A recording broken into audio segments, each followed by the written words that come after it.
Welcome back. It's time now to take a look at the top business stories. Qatar to deliver an IPO in early 2012. New margin trading law to boost liquidity into local markets. And the CEO of the Rami Group tells us about Dubai's budget hotel sector.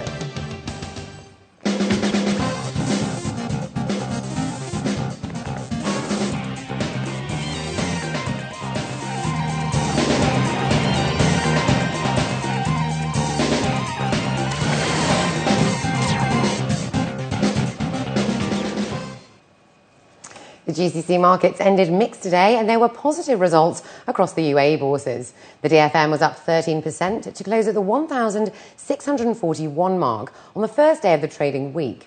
Arab Tech Construction was up 2.5%, while MR Properties was also up by 0.5%.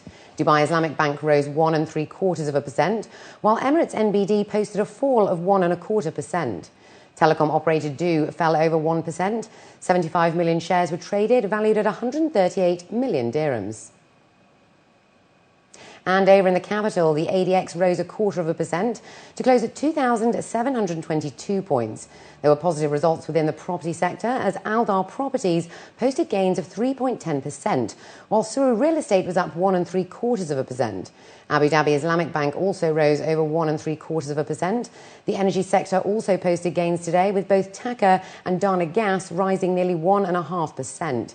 69 million shares were traded, valued at 107 million dirhams. Qatar Airways is planning to launch an initial public offering in early 2012. The airline CEO Akbar Al-Bakr said he was confident the company would launch the IPO for this proposed date. Qatar Airways will focus its growth strategy during the coming 4 months by adding 4 new destinations in Europe. Qatar, the world's largest exporter of liquefied natural gas, is building a new airport with the capacity to accommodate 50 million passengers next year. The new Doha airport will have an initial capacity to handle 28 million passengers annually when it opens its doors in 2012. Now, the long-awaited margin traders for brokers has been approved by the Emirates Securities and Commodities Authority that experts hope will inject extra liquidity into the local markets. Margin trading allows investors to buy securities with capital from brokers by using securities as a guarantee. The new law was passed back in 2008, but has only just been finalised regarding its introduction to the sector. Previously, brokerages used their own equity and other types of lending facilities and were expected to merely execute a trade, leaving them unable to seek legal framework for protection. Under the new law, brokerages must provide the SCA with the amount of commissions, fees to clients, as well as the rights and obligations of both broker and client.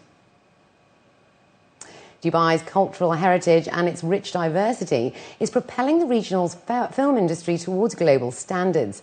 The 7th edition of the Dubai International Film Festival, Bridging Cultures and Meeting Minds, has something beyond screen. Nilti Maddock reports. The Dubai International Film Festival is the first film fest in the Middle East that provides a coherent and solid foundation for the buying and selling of films through the Dubai film market. Cinema is also an industry. It's not only about art. Making a film costs a lot of money, so you have to be sure at least to recoup some of your money. So not only non-Arabic audience are interested in discovering the world, discovering new stories and understanding the difference, but also working with the diaspora all over the world, the Arabic diaspora. Some people know that they can find an audience in their own territory.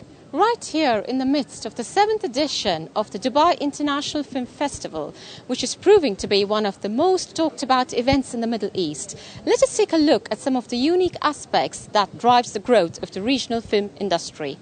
Through a systematic process, delegates have been able to exchange notes on content, trade, acquisition and distribution of films on a wide international scale. This year saw the overwhelming response to the Dubai Film Mart, a digital library where more than 200 films were showcased with instant communication to sales agent. Basically, the Dubai Film Mart is an initiative of the Dubai Film Festival, which has as a unique goal to help international buyers come and acquire international films, especially those from the Arab world, Asia and Africa. The main core area of the Dubai Film Mart is the Cinetech. If you are a professional buyer, let's say we have buyers from Asia, Africa, Europe, the US, and you just say, I want to buy this movie for the US for theatrical release. And you just say send, and it goes automatically to the right holder of the film, who in this case is this company in France. Okay, so automatically you have all the details, and with this information, we start the acquisition process. Until official figures are released, the industry waits in hope to see whether a smashing record has been achieved in comparison to previous years. Nettie Maddock, City7 Business. The world's richest Arabs are worth over $245 billion, an increase of 18% on last year. The Arabian Business Rich List for 2010 saw Saudi Arabia with the largest number of entries and taking up the first 5 spots with 32 wealthy individuals on the list. Kingdom Holding Chairman Prince Alawid holds the first place with a $20.4 billion fortune. The UAE and Kuwait were the next highest entries to feature, taking up 4 spots each, Egypt with 3 and Lebanon with 2. The UAE's Al Ghura family came in at number 10, the highest entry for the UAE with a fortune of $6.5 billion. On the way after the break, we talk to Raj Shetty, the chairman and managing worker of the Rami Group, about the rise of budget hotels.